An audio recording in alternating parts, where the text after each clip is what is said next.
Hello and welcome back to another episode of Farm and Life Fill at Fort. So our corn season is done, or our harvest season is done. So I'm going to show you a video of it now. There is everything in this video. So Dad will talk to you a little bit about how the corn went. We have some drone footage. I broke my drone recently, so this will be the last drone footage that we have because can't afford to get a new one, couldn't afford to get the first one. What else do we have in this video? We have the bale and the straw, how we store grain, where we store it. Oh, there's a bit of everything. We also did the harvest of the seed, so the seed for the whole crop. So we do that with the combine as well, and we'll show you that bag in it, and Dad will talk to you about that. And basically a bit of everything in this video. So it is, the whole video is all about our harvest season. So from start to finish, we'll show you it all. And yeah, I hope you guys enjoyed today's video. As always, if you do, don't forget to give it a thumbs up and subscribe to the channel. The corn, we had no issues with the combine or anything like that. Yield's working great. If any that watched the channel, say last spring, we had 9 weeks when we put out the fertilizer. There was 9 weeks without any rain. The fertilizer was on the ground. That's when the corn needed that boost, and it didn't get it. And then when we went to cut it, it was raining. So we were about 5 or 6 weeks behind on some of the cutting. A lot of it was lodged. Yields were down. So it is what it is, but we can't control that. Prices for corn for grain is dear this year, but there's not much of it in it. So everyone seems to be in the same boat. Now, as well as that, 2 fields. Last year we had awful problems with, over here it's called a wild oats, and we sprayed that in the spring for wild oats in February. Conditions and all were okay, but then it seemed to kill a lot of the corn as well, the wheat. The co-op man says because it was very stressed out with no water and all, that's why it killed it. I don't know, maybe someone that's more into cereal than me would know, but I know them 2 fields were nearly a waste of time. So we have lots of straw. We sold some straw, not as a bumper a harvest as last year, but every year is not the same. We got through it fairly quick. Kind of glad I hadn't a big huge combine, because before some of the cuts there was 80 centimeters of rain, and big combines in certain places were sinking. Now I'm told, and by watching the French news, up around Paris it's a disaster. It's all lodged, and they're just relying totally on cereal, so it must be very hard on them. I don't ever slow up, no I don't take shit. I got no love for the fakeness. If you wanna play tough and wanna hate this, I'll always show up. I don't ever slow up, no I don't take shit. I got no love for the fakeness. If you wanna play tough and wanna hate this, I'll always show up and make a statement. I don't ever slow up, no I don't take shit. I got no love for the fakeness. If you wanna play tough and wanna hate this, I'll always show up and make a statement. Everything I do so instinctive and so passionate. Every word I move so descriptive like an adjective. I got a vendetta against people who patented being negative when you should be getting after it. I got facts over tracks, this and that. Spitting slow, spitting fast. I could roast, I could gas, think I'm okay at last.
So, here road to the trailer.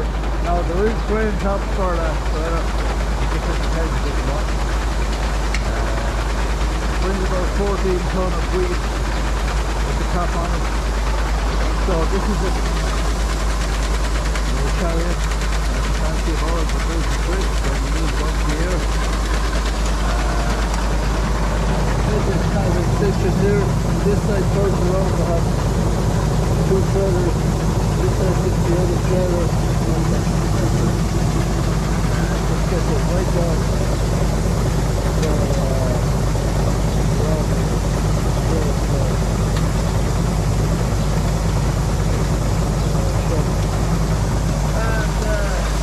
So, put this on it here. Before we used to just straight into the hood. So I have this on it and we can turn it that way, it goes right, this way it goes right. Get the black here. So, get the head off up there.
Okay, so I'm bringing up Ma'am her lunch.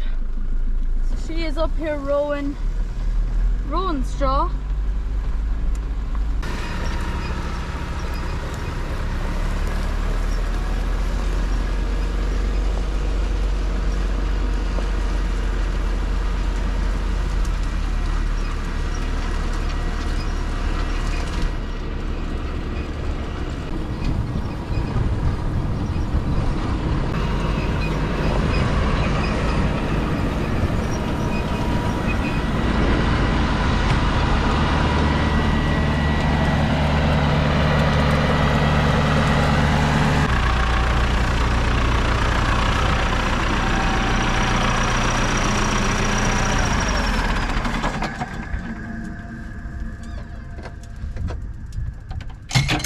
Coming up a hill. You're wearing his Milwaukee glasses I got. Yep. Maybe I'll get you a pair for your birthday. Okay, so that is Mom done and fed, and now I need to go find Dad and literally find him because I've never been to this field before. I've never even been to this side of the road, which sounds bad, but there's no cattle in it since I've been back, and I only go where there's cattle. So Mom has tried giving me directions. She says to go down a laneway, but France is full of laneways everywhere, so trying to find which one it is. Hopefully. Aha. This looks like a laneway. Yes.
up.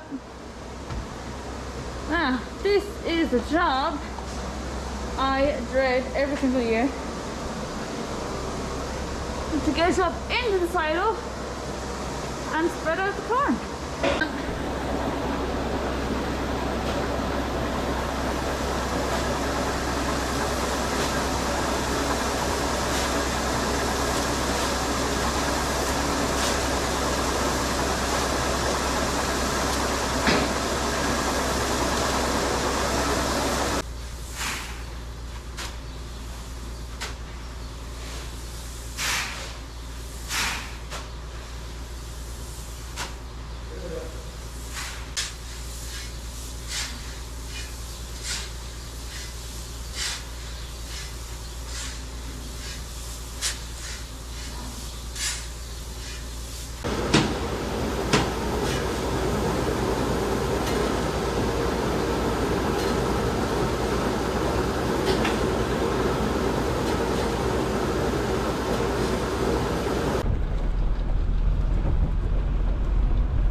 Dad is baling some straw. It has not been a good year for straw at all. So over here he uses the lady baler because this is a very bad hill now. You might not see it here and over the other side. But with that one he can at least bale one, leave it in where the wrapper will be, and then bale another one, and then he just drops them both off here down at the end, because if not the bales will just roll down the hill. And on the other side the same, he has to kind of do it with one patch in the middle where he leaves all the bales, and then one patch down at the end. Hasn't been a good year for straw, so he might start back up now in a minute. I think he's just having his coffee. And I'm going to go up to the other fields that we've already baled and show you where some wild boar has actually damaged all the fields.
So I don't know if you remember when I was in the maze, hang on, just out the dogs.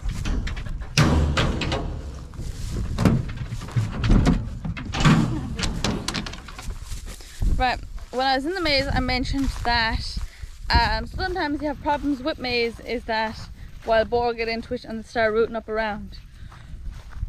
As well as the weather not being great this year for the corn harvest, it just didn't go well. The hilly fields, everything that went wrong this year with the cereal. We had a problem with wild boar in it as well. So this means that we couldn't cut down low when cutting the straw. We couldn't cut down low because this here, where you have little holes like that, is where the wild boar dig up.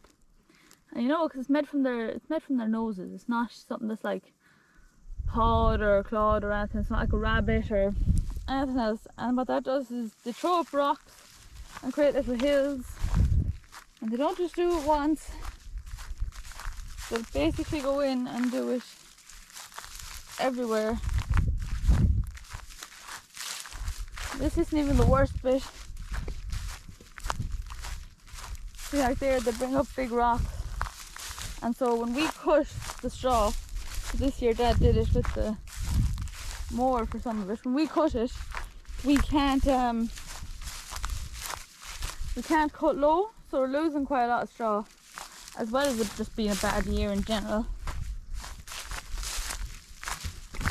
And again. And again. And again and again. And basically all along the side of this hill.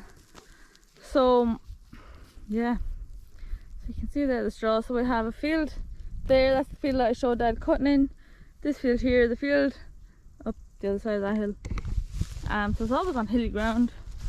This year.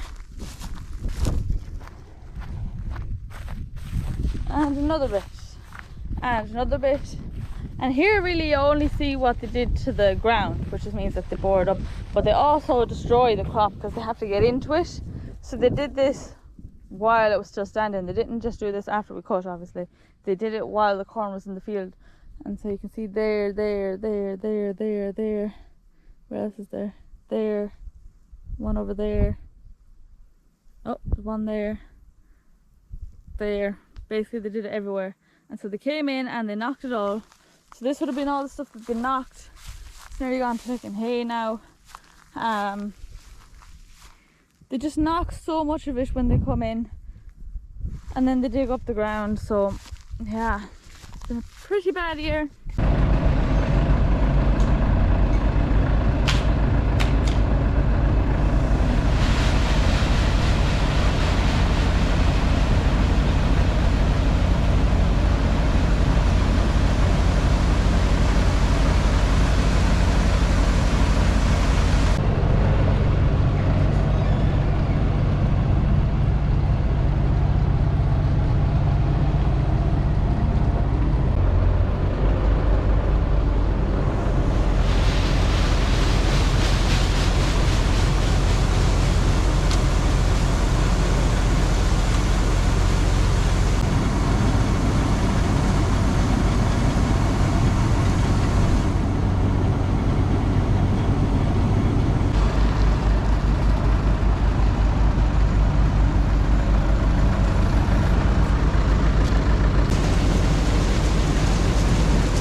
So I just have to blow down the combine now out in the field.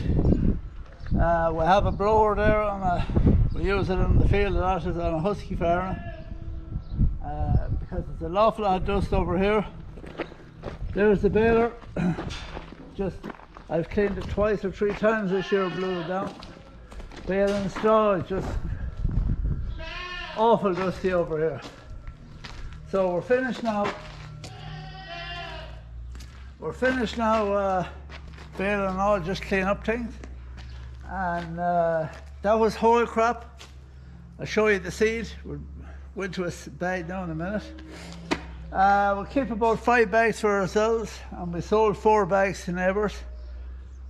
It saves a good few quid for us for sowing whole crop. And there was 1/2 a hectare I couldn't sow because there was too much, or cut for seed because there was too much weeds and a lot of docks in it. So I've only planted them back again and spread them. So that's the harvest for this year over, and it was done in dribs and drabs because Laura was on, say the hay ran into the corn and then the calving ran into the corn as well. So if me and Emily was at corn or whatever, Laura had to be here watching the cows calving because we had a good lot, we have an awful lot of heifers this year, and you just can't leave them on their own, even though it's going okay. I'm going to say no more, but that's all. So you'll see what we did. It went okay. I'm okay with it. So that's we went through the combine more, so we had no problems. We didn't stop once. So that was it. I never got to go out the square baler, even though I had a fella and all that wanted some square bales. But the lad that wanted the square bales had no way of shifting them. He wanted me to do it, and I just couldn't do it because you were getting 4 dry days and 2 wet days. And you couldn't be baling square bales and leaving them there for the rain to soak them up. Now the guy that wanted them, he only wanted 25. For he's getting married and he wanted to have them around his shed, so that was it. So that's it. I'm going to put in the combine now in a few minutes, put the square baler back where it was, and things is kind of finished up for the year now. We just have to, we're cutting ditches now and add cows and blah blah blah, so that's it.